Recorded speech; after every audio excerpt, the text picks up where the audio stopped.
Hello guys, welcome to an episode of What's Next. Today we will be discussing Dying Light 2. Uh, Dying Light has been a very popular, at least Dying Light the Following was a very popular series on my channel, and I really enjoyed the game, and I had a lot of fun with it, and so, well, let's get this started. As always, there's going to be spoilers, keep that in mind. I'll let you know. Spoilers. Spoilers. Okay. Alright, so Dying Light originally is developed by Techland and published by Warner Brothers Interactive Entertainment.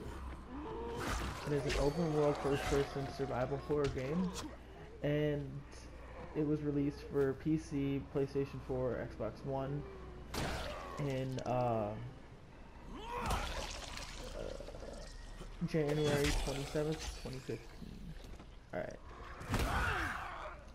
So, pretty much, Dying Light is the basis of it's like you gotta survive. It's the basis of a zombie apocalypse. You gotta survive it. That's what I love about it the most. It isn't when your general, you know, I mean, I guess like the closest game I can relate to it is Dead Island, considering Dead Island is made by the same people.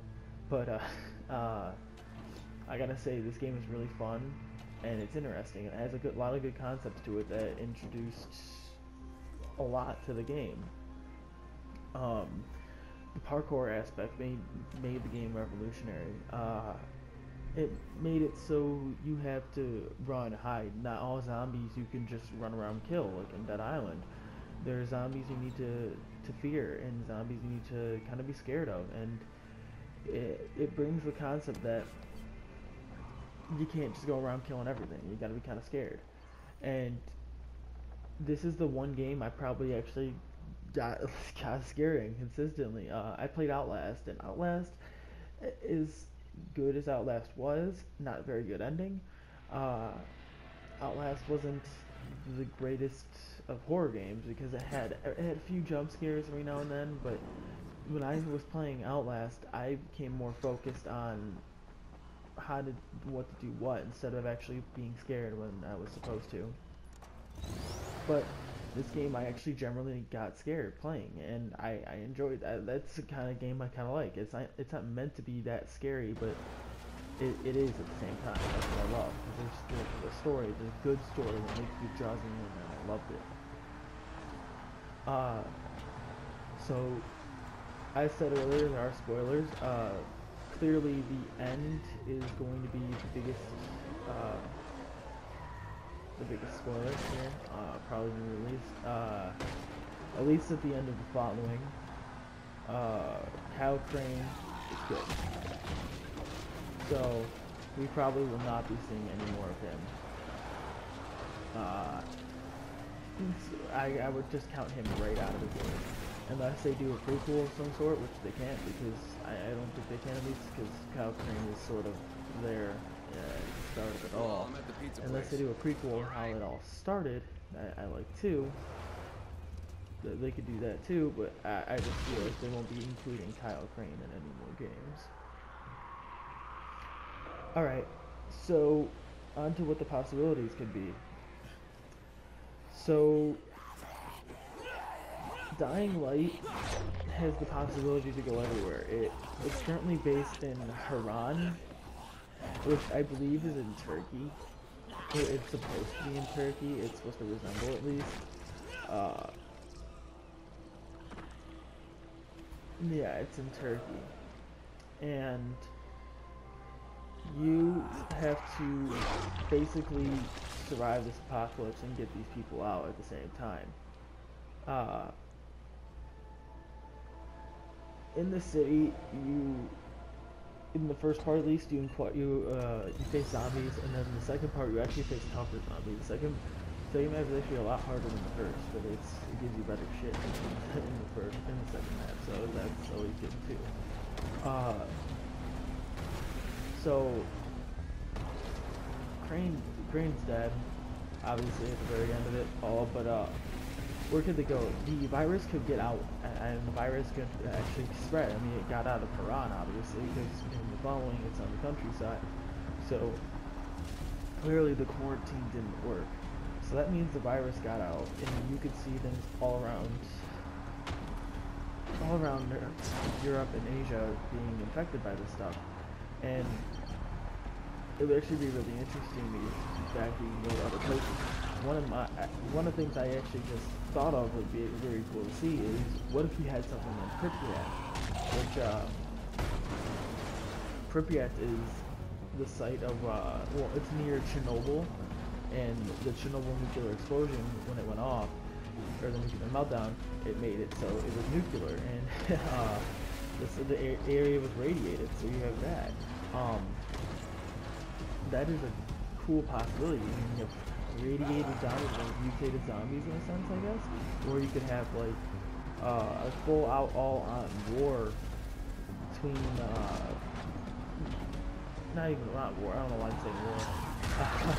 I don't know why, but basically you have zombies that are mutated in Chernobyl, and that would make it even greater because zombies are in this already mutated. So what happens if they get infected by radiation? That'd be even cool to see too. Or it can spread the other way. Go to China or Japan even, and maybe even to the Middle East, because areas like that are still liable to be, or not liable, but it can still be affected by it because Iran's in Turkey, and Turkey is connecting Europe and Asia. So really the Middle East would probably be the first targeted from Turkey if they move out of that range, and then in Europe it would be Greece, maybe Italy, the Balkan Peninsula would be the first very affected area. So we could go see even something in Greece and kind of see what's going on in there. And they would have to introduce a whole new plot line, a whole new story, in my opinion, because, well, Crane's dead. Whatever they developed in the first one, they definitely ended it in the first one. They can keep the concept the same, which is good. They would have to change the setting, and they'd have to change the characters, unless they could keep some of the characters, I guess, because some of them, actually, no, either way. Because there's two different endings from the following, so they would make one canon. So they would have to create a whole new story. I could get used to that. However, tracks I could try out? I grabbed the source of a videogamer.com, and they have a story about Dying Light 2, and they said producer Timon Simkatala, sorry if I butchered your name, I really am sorry. They said he was speaking at an unannounced project at Gamescom, and that it's too early for Techland to go into detail about a sequel, but they do say they have lots of very ambitious ideas. And then they also follow that up. Of course, we're not talking about Dying Light 2 just yet, but the reason for that is it's just too early. We have lots of very ambitious ideas, so we need to check if these ideas are even doable for the tech that the current consoles provide. So it actually might be such a good and huge, it might be even too powerful or too big for the consoles to even have. And the PS4 and Xbox One have revolutionized things and made things even greater, and made it so things can go and be absolutely huge. So yeah, the next Dying Light is going to be ridiculous. They have a lot of ideas, and obviously it's way too early to see what's going on next. It's clearly obvious that they're going to make a sequel, because this game did absolutely fantastic. Did really well. But what do you think it's going to be like? Is this Dying Light going to be in maybe even Middle East or Asia, or is it going to be somewhere in Europe? Is it going to be closer to Italy or the Balkan Peninsula, like Greece and Albania, places like that? Let me know in the comments below. I want to know your opinions, guys. And as always, if you want me to do an episode of what's next on a certain particular game, let me know, and I'll try doing it myself, and I'll do research on it, or even up and coming, because I do up and coming on the same day as well. Hope you guys enjoyed this here. Hope you guys enjoyed the episode. Please like and subscribe, and I'll see you guys around. Peace.